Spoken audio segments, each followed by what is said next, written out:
Pajama Bosses. Wow, Miguel, we have another legend on the other line. Actually, maybe it's a queen. We have no one else but Diane Hochman. Diane, how are you? Should I have worn my pajamas? Was that what I was supposed to do and I messed up? No? Okay. We're pajama bosses no matter what we're wearing. Is that true? Totally true. It's not actually about what you're wearing. It's what you want to be wearing. Exactly. And I'm usually in my pajamas. So I love it. That's totally cool. Well, before we get started with our interview with Diane, I really want to properly introduce Diane. And quite often, you know, if you ask anyone in the industry of home-based business, they will say Diane is the absolute queen. And I don't mean in any bad way, actually in a very positive way, because of her achievements and the mentorship that she has given over the years to so many people. First of all, she's a very experienced network marketer. I believe she has more than 15 years experience in the network marketing industry. But not just that, Diane then in the recent years, I want to say in the 5-7 years, she really became an expert in the attraction online marketing and really, you know, went into the niche of helping network marketers attract more leads through these techniques and through the skills. So she's now not just, you know, a network marketer, she's not just an online marketer, she's actually a mentor and teacher to thousands and thousands of people. And we were just chatting before, she's been the top of her companies, you know, both as an affiliate, both as a network marketer, both as a leader, both as an online marketer. So she's been somebody who's been consistently achieving so much. So Diane, it's a real pleasure to introduce you, and we're gonna hear more about your story. So welcome to the Legend Series. Thank you for having me. Yeah, we're really excited because, you know, not often do we hear people that have done not just so well in network marketing, but then went ahead and evolve themselves as, you know, the future is evolving with so many new skills. But we want to hear really, you know, of your starts, of the very, very start. You know, how did you get introduced to home-based business? You know, what was the kind of circumstances you were going through and why did you choose it? What got you started? Well, you know, it's funny. I didn't know what network marketing was. I didn't know what a home business was. I didn't know that you were allowed to have a home business. I didn't know anything about it. I was home. I had left my job and I was home with my 2 daughters. And my husband's cousin tried to sell me some products, and I was broke and I couldn't afford them. And my father-in-law wrote a check and bought them for me. So of course I felt obligated because my father-in-law was nice enough to buy them for me. And I started taking these particular products, and I had really good results. And my husband's cousin said, would you like to come to a meeting? And I thought we were going to go discuss like weight loss and health and nutrition and, you know, motivation. And it turned out it was an opportunity meeting. And I sat there, and this was October 1999, and I went, this is it.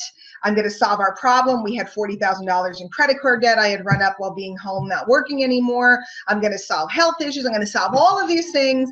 This is it. I wrote a check for $72.95 for my business in a box, and I left the meeting that day with this thing, and I went home and I cracked open my career manual, and I was ready to go. So that was 1999, and I didn't know what network marketing was. I don't think I knew for another year or so that I was even in network marketing. That's awesome. And so, you know, what has then, take us through the evolution. I mean, you've done really well in network marketing, and then, you know, discovered this thing called the internet and really got very good at using the online marketing and attraction marketing for your network marketing business and teaching the skills. So just take us a little bit through your career in home-based business.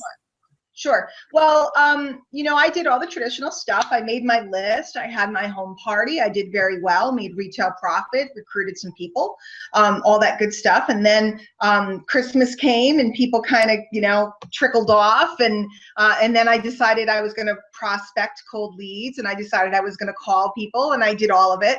Wasn't very good at it. And I had 2 little kids, so it was hard to go out. And at night I would get on the internet, which back then was like dial-up internet, and tried to find solutions. And I think there were like 6 sites in all of network marketing at the time. And I came across one site that said, I'll teach you how to get the leads to call you.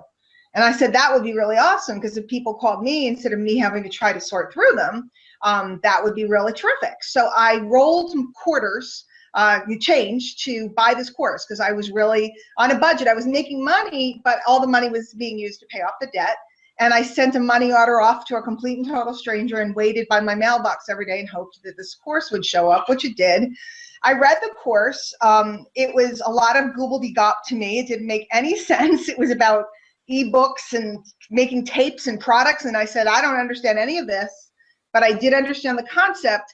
And I created a marketing system, very simple, for my business. And the next thing you knew, I was doing $20,000, $30,000 a month in volume myself, not even my team. My phone was ringing off the hook. It went absolutely wild. So I did that quite a while, really retail to recruit, put people in, showed them my system, and we had quite the monopoly going. And then in 2005, by accident, I met the man who wrote that original course, and we just hit it off.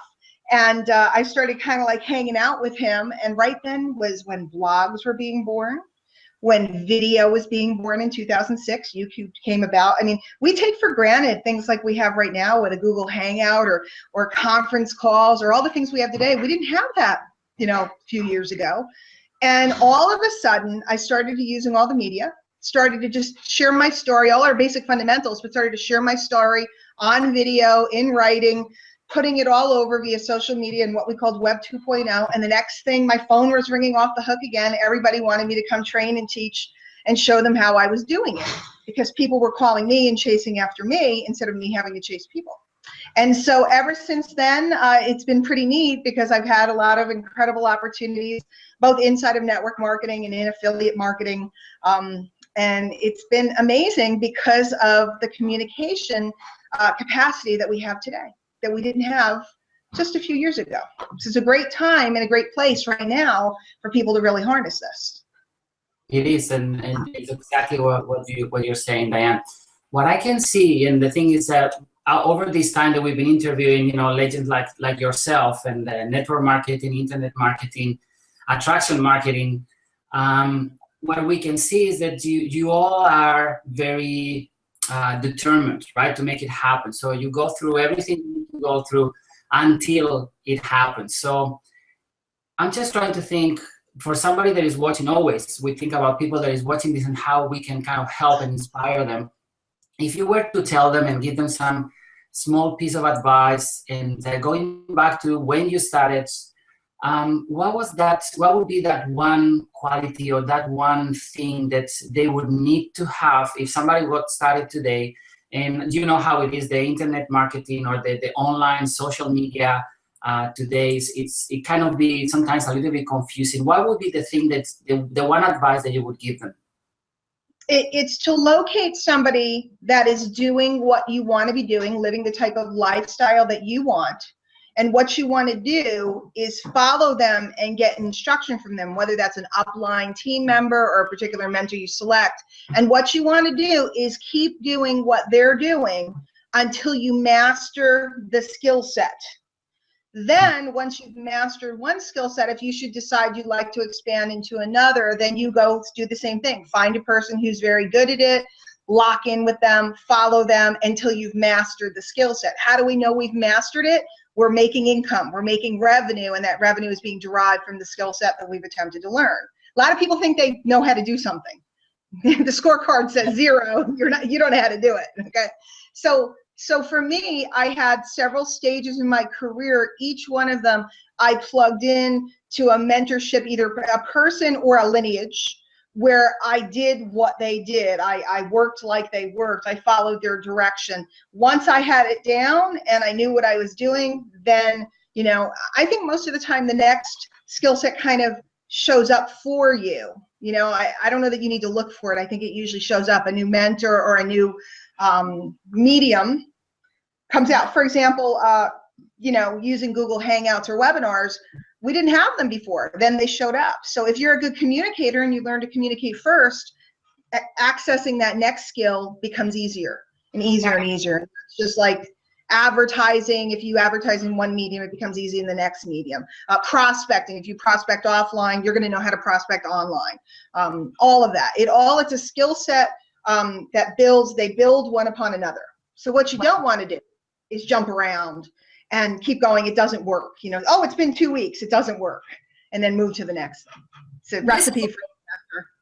This is a really great point, Diane, and I want to ask you a deeper question about it, because yes, totally true. You know, we look for mentors and we want to learn that skill from them, but there's another parallel learning curve that we all go through, and it's kind of our emotional journey. You know, sometimes we get kind of stuck and we, you know, hit a wall, even though we're learning from someone really amazing and so on. So perhaps, you know, take us through those times perhaps that you didn't feel so great, or you had a, you know, a terrible week or a month, even though you were kind of trying to copy someone or, you know, be mentored by someone. How do you get across those hurdles? You know, because obviously as we get, and I'm sure a lot of people watching this, you know, they're like, they really want to make it happen and they're kind of listening and doing stuff, but there's this whole parallel journey sometimes. So how did you, you know, what was your internal dialogue like in those moments where you were down and you were getting back up and, you know, going to make sure that you were going to keep going?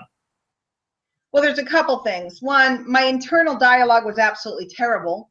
My self-talk was absolutely terrible. I would beat myself up. I wasn't really a big fan of myself. I was known around my town as the headphone lady, because I had, back then they were Walkmans. First it was a cassette, and then it was a, you know, then it was a CD Walkman, the big, huge, you know, thing. But if I didn't need my ears for safety, I had headphones on. So I'd go grocery shopping with headphones. I'd go wherever I went to pick up the kids or whatever. I always had on headphones because I had to combat my own self-talk. So I plugged into certain tapes and programs that were helping me, and I wasn't even always paying attention even. They were just running. I ran them in my house. I ran them when I was out doing errands, et cetera, et cetera.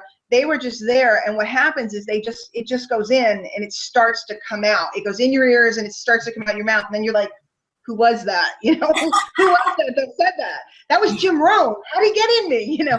And then the other thing I would say to the audience, you know, guys, when you get down and you think you can't, if you have children, for me, children were, you know, one of the reasons why I did this. When they're sleeping, go in and watch them sleep and remind yourself. If it's travel, if it's your art, whatever it is that makes you want to be free, you need to keep that right in front of you. You need to have, you know, your dream board or your pictures of where you plan on going, or you need to look at your kids in the face and remember that you're more. You're just more. But my self-talk was absolutely horrific, and I just reprogrammed myself. I read every day, and I listened every day, and I still continue to do so. Yes, law of association, right? At the end of the day, and the thing that we always say to people is, you don't need to know personally all these people. You don't need to be physically with these people, as you said. No. Regardless of the age of technology that you are in, right? You always have available some kind of device that you can listen to. You know, you can put your personal development, you can put all these mentors, these huge success stories, and they can inspire you and get you going, you know, on days that you're not feeling so good, right? So you've gone through all this journey, you're a successful, you know, as we say, pajama boss, home business owner. What is the best thing nowadays, you know, being a successful attraction marketer, working from home? You know, you can see your kids sleeping every day, every night, whenever you please. What is the best thing about working from home, Diane? Well, I have to tell you the truth, and I told Masa, my kids are both leaving me. They're now almost 19 and almost 22. So the days of watching them sleep are rapidly coming to an end. Every one of them is precious. And in fact, one of them is going to land by you guys. So I'm excited to come visit you, because she happened to pick Brisbane. So I will be over in Australia. I'm looking forward to that. The best part, I think, is just being able to do what I want when I want. I'm a night owl. I always have been. I like working in the evenings. I like sleeping in a little bit. I like being able to come and go with my husband and do cool stuff. He came home the other day, yesterday, he goes, let's go. No, tonight it was. He's sitting right there across from us. And he was like, let's go for a walk. So I just said, okay, let me stop doing what I'm doing. And we go for a walk. We want to get away for the weekend. We want to, you know, run off and do something fun. It's knowing that I can work from anywhere. As long as I have one of these, you know, I can work from anywhere, anytime. You know, I bring my laptop too, but the reality is it's becoming more and more this. And that's the phone, in case you guys can't see it. And knowing that I can go anywhere, and I've built a base. There we go. Right? We can't, because we can't leave them very far. We're on computers and we still have to have our phone. Knowing that I've built an entity that will continue to pay me over and over and over, and I can kind of do whatever the heck I want. And that's a pretty gosh darn feeling, especially now with aging parents etc. Knowing that if something's up, I can run in a minute. Yeah. So take us a little bit deeper into that. We quite often ask successful people like yourself, what is the true meaning of freedom? And you've just kind of defined it. It's like you really have the, whatever I want to do, whenever I want, I can do it. But, what is the deeper meaning of freedom? Because even though you're able to do whatever you want at any time, you're going to travel to Australia to see your daughter, you can, help your parents and all that, yet you continue to consistently put out very, very much value into the marketplace in your industry, and consistently work really hard when you want to. So, how do you define freedom? Because obviously you get a lot of fulfillment through your work, and this is a very interesting question. So, what keeps you driving to put out the value to continue to be so successful? And is that a part of your whole freedom equation? Sure. Well, I remember one of my mentors saying, when your business becomes your lifestyle and your lifestyle becomes your business, you're there. And that really is, my business is my lifestyle and my lifestyle is my business. There's no separation. And, it moves me what we've been able to accomplish. So I'm very, I feel so blessed. I feel an obligation. This isn't about just money, although I love to make money and love to do projects that, create income, and it's fun and it's cool and it's a scorecard, etc. But it's more about passing it to the next generation and being able to give this thought process to another person who wants to grab it and run with it and be free for whatever their thing is, whether it's kids or travel or whatever it is for them. Maybe it's a lot of people now, I brought up the parents, but a lot of people are taking care of their parents. Here in the States, it's a big deal. There's just not good care for our elders. And so a lot of people are choosing to be able to be home to do that. Well, you can't be home to do that if you have to work. So there's so many different things. I just want another mom to have a choice. I want another dad to have a choice. I want another person to be able to pursue what they love instead of feeling empty inside. I believe we're more as human beings. And this profession gives us an opportunity to, climb up the ladder and develop ourselves to where as far as we want to go, because we're not in the bondage of the workaday world anymore. And I think everybody can see, that Diane Hochman is a giver. You are there for people to help, to service them, and that's what makes you so successful at the end of the day. When you take yourself out of the equation and you care about other people, about the value that you're gonna give other people, basically success kind of comes along with that. So, by the way, we didn't mention yet, but we know that you have, in terms of giving, you have, I think, more than 300 free videos in YouTube for people to train, to learn from you. So that speaks volumes about somebody like yourself, that puts yourself out there, that, puts their time and is free for people to learn, And obviously, DianeHochman.com, through that website, you will find, I don't know, there's 6 years worth of content there, 7 years worth of trainings and videos and conference calls. I mean, you could never run out of stuff. If you started now, you couldn't finish it for at least 3 years if you doubled and tripled up. There's that much stuff there. Yeah. I'm gonna put a link just below this video, so for everyone that's watching, just click on the link and make sure you visit her Diane's website. Definitely, highly recommend it. Like we always say, all these legends, interviews that we're doing.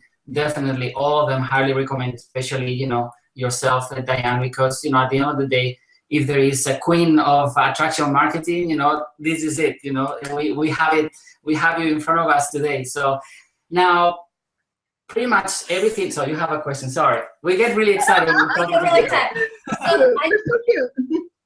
I want to dive a little bit deeper now, because I know that you have a very healthy view how internet marketing and network marketing interlock, and I really like your approach, how you teach network marketers to use the skills from internet marketing. So would you take just a few minutes, to go through the basic steps of what a network marketer who's doing their business mainly offline, and I know that most of the people watching this video will be in that category, what are some of the first things to do so they don't get super distracted and have to do all these things and then they forget about the money making here and the network marketing? So can you just take some simple steps, how do we do that? Okay. If we are currently in network marketing and we're not online, but we're offline, what we're doing is focusing on invitations and presentations. And we learn how to invite people, and we learn how to point them to a presentation, whether it's live, whether it's on a webinar, whether it's on a video, etc. So when we move online, it doesn't really change much. We just are locating people. We need to learn to locate pools of people, just like we do offline. And then we need to learn how to invite them. And then we need to learn how to get them to a presentation, and we need to learn how to follow up. Now, what's really neat is when you do it online, you can add some turbo juice to your invitations, presentations, and follow-ups that you can't really do offline, because offline it's generally one person at a time. I mean, luckily, as you build a group, you can present to lots of people because your team is bringing people. So you could do a presentation for 50 people, 500 people, and so on, you know, offline. But online, it gives us, we have the capacity to meet people faster, because there's nowhere offline where people all gather around that kind of want a business. You know, they're not like all at the mall, like in one store going, I wish I had a home business, and there was like 100 of them you could chat with today. Where online, they're all kind of hanging out together. So it's really easy to locate them because they kind of wave flags about where they are. And then it's really easy to have conversations with them. And what I like to do is I teach people to have a personal newsletter, so that it's really easy to invite someone to come join your newsletter, so you can communicate with them lots of times. So as opposed to having one chance to invite someone, you really could have 365 chances a year if you were diligent. And if you were able to tell some stories and learn how to write a little bit, you could have many, many chances. Even if you only followed up 150 times a year, when's the last time you followed up on a prospect offline 150 times in a year? That would be annoying. It would be annoying, right? It would be like, please leave me alone. But in the online world, it's not abnormal for somebody to follow up many times. Just like when we go to a store and we sign up for their newsletter, for their offers, they email me. I get an email every single day from Amazon. Doesn't bother me. I want to know what's going on. So when we position ourselves correctly, we can follow up with our prospects every single day, and they actually will thank you. And when the time is right for them, they will accept your invitation to come and find out exactly what it is that you're up to. And the big deal is that it's in their time, not your time. So I'm just always kind of corralling people and building relationships, and then inviting. And if I invite 100 people today, if I wanted to get 2 to the presentation, it doesn't matter which 2 it is, as long as 2 raise their hand. Does that make sense? Total sense. So leverage. It gives us leverage. But what we don't want to do is swing the pendulum so far that we're doing, we've lost sight of network marketing anymore. We've lost sight of, you know, getting people in front of that presentation, introducing people, whether it's 3-ways or webinars or whatever, and kind of locking people into the family of the company culture. You know, I think a lot of times the internet folks go to the other end of the spectrum where it's put them in, dump them. That's not so. So we have to keep sight of what our objective is and what our purpose is when we go online.